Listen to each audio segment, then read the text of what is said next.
ఈ రోజు అసెంబ్లీ సమావేశాలు స్టార్ట్ అయ్యాయి. అసెంబ్లీ సమావేశాలు స్టార్ట్ కాగానే మనందరికీ తెలుసు మాటల యుద్ధం స్టార్ట్ అవుతుంది అని మనం అందరం అనుకున్నాం.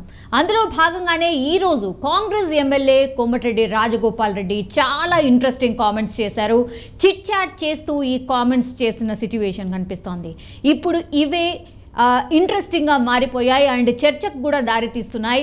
ఎందుకంటే అసెంబ్లీ సమావేశాల తర్వాతే క్యాబినెట్ విస్తరణ ఉంటుంది అంటూ ఆయన కామెంట్ చేసిన పరిస్థితి కనిపిస్తోంది. సో వారం 10 రోజుల తర్వాత క్యాబినెట్ విస్తరణ ఉంటుంది అండ్ తనకు మంత్రి పదవిపై అధిష్టానం ఒక హామీ ఇచ్చింది అంటూ కూడా కామెంట్ చేశారు. సో క్యాబినెట్ విస్తరణ ఉంటుంది అండ్ విస్తరణలో కూడా నాకు ఆ స్థానం ఉంటుంది అండ్ తనకు ఏం పదవి కావాలి అనేది కూడా ఆయన చెప్పే ప్రయత్నం చేశారు.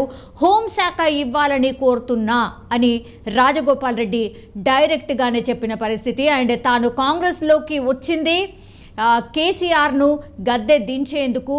సో నేను ఫోకస్డ్గా వర్క్ చేస్తుంది కూడా అందుకే. నేను గతంలో కూడా చాలా టైమ్స్ చెప్పాను, నా టార్గెట్ ఒక్కడే, కంపల్సరీ కేసీఆర్ను అండ్ బీఆర్ఎస్ పార్టీని గద్దె దించడమే టార్గెట్గా నేను జాయిన్ అయింది కాంగ్రెస్లో కూడా అందుకే అన్నటువంటి మాట కూడా స్పష్టంగా చేశారు.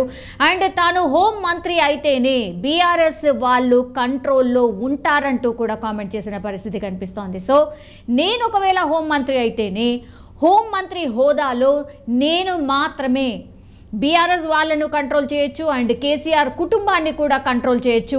కేసీఆర్ని ఎదుర్కోవాలన్నా బీఆర్ఎస్ పార్టీని ఎదుర్కోవాలన్నా కూడా నేను హోం మంత్రి అయితేనే అది సాధ్యం అవుతుంది అంటూ కూడా ఆయన హాట్ కామెంట్స్ చేసిన పరిస్థితి కనిపిస్తోంది. సో వాళ్ళను జైలుకు పంపడమే తన కోరిక అంటూ కూడా చెప్పే ప్రయత్నం చేశారు డైరెక్ట్గానే. కేసీఆర్ దగ్గరుండి బీఆర్ఎస్ ఎమ్మెల్యేలను బీజేపీలోకి పంపుతారని కూడా ఆయన ఆరోపించారు. సో కేసీఆరే దగ్గరుండి, ఇప్పటికే మనందరికీ తెలుసు కేసీఆర్ కావచ్చు లేదంటే బీఆర్ఎస్ అండ్ బీజేపీ ఇవి రెండు కలిసే ఉన్నాయి, ఇవే దెబ్బతీశాయి. కవిత అరెస్ట్ కాని నేపథ్యంలోనే ఇప్పుడు బీజేపీ ఆర్ బీఆర్ఎస్ పార్టీ ఒక రకంగా డ్యామేజ్ అయిపోయాయి. ఇట్లాంటి విశ్లేషణ ఇట్లాంటి కామెంట్స్ కూడా చాలా వరకు వినిపించాయి. అందులో భాగంగానే ఈ కామెంట్స్ కూడా అనుకోవచ్చు. ఎందుకంటే కేసీఆర్ దగ్గరుండి బీఆర్ఎస్ ఎమ్మెల్యేలు ఎవరైతే ఉన్నారో, అంటే ఆ 39 మంది ఎమ్మెల్యేలు ఎవరైతే ఉన్నారో ఆ 39 ఎమ్మెల్యేల చాలా మట్టుకి కేసీఆర్ దగ్గరుండి బీజేపీలోకి పంపించబోతున్నారు అన్నటువంటి కామెంట్ కూడా చేశారు. సో బీఆర్ఎస్ను బీజేపీలో విలీనం చేయడం ఒక రకంగా ఖాయమైపోయింది, డెఫినెట్లీ ఇది చూడబోతున్నాం అన్నటువంటి కామెంట్ కూడా చేశారు కోమటిరెడ్డి రాజగోపాల్ రెడ్డి. అండ్ కేసీఆర్కు ఇప్పుడు బీజేపీనే శ్రీరామ రక్ష అంటూ కూడా కామెంట్ చేశారు. ఒకవేళ ఇవన్నీ అవినీతి ఆరోపణల నుంచి తప్పించుకోవాలన్నా లేకపోతే ఏవైతే రోజు ఒక్కొక్క డిపార్ట్మెంట్కి సంబంధించిన ఫైల్స్ తీసినప్పుడల్లా అవినీతి ఆరోపణలు, గత ప్రభుత్వంలో జరిగినటువంటి అవినీతి ఆరోపణలు అన్నటువంటివే వార్తలు వస్తున్నాయి. కాబట్టి అందులో భాగంగానే కేసీఆర్కు ఇప్పుడు బీజేపీనే శ్రీరామ రక్ష కాబోతోంది. ఎందుకంటే ఇవన్నీ బయటకు వస్తే ఆయన జైలుకి వెళ్తారు. జైలు నుంచి కాపాడే ఏకైక పార్టీ ఏదైనా ఉంది అని అంటే అది బీజేపీ అవుతుంది అన్నటువంటి మాట కూడా చెప్పే ప్రయత్నం చేశారు.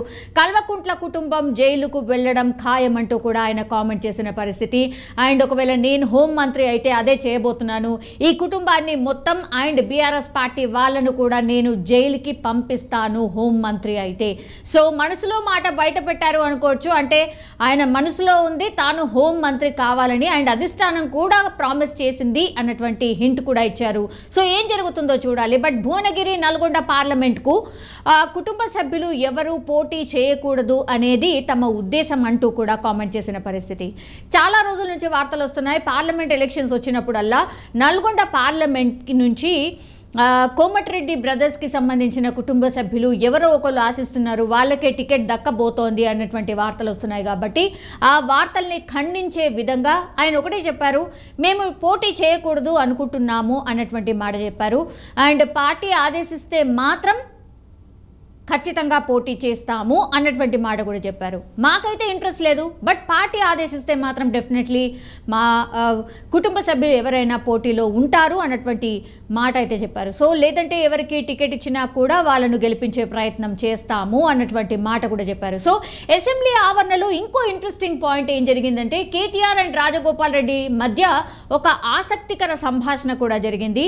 అదేంటంటే అసెంబ్లీ ఆవరణలో కేటీఆర్ అండ్ రాజగోపాల్ రెడ్డి మధ్య ఒక ఆసక్తికర జరిగింది. అంటే లాబీలో ఎంటర్ అయినప్పుడు ఇద్దరు ఎదురుగా నిల్చున్నప్పుడు ఎదురు పడ్డప్పుడు హలో హాయ్ అనేది మామూలుగానే గ్రీటింగ్స్ ఇచ్చుకోవడం ఇదైతే కామనే. సో మీకు మంత్రి పదవి ఎప్పుడు వస్తుంది అంటూ రాజగోపాల్ రెడ్డిని కేటీఆర్ అడిగారు. సో అప్పుడు దీనికి రాజగోపాల్ రెడ్డి ఆన్సర్ చెప్తూ మీలాగే మాకు ఫ్యామిలీ ఎఫెక్ట్ పడుతోంది అంటూ రిప్లై ఇచ్చారు.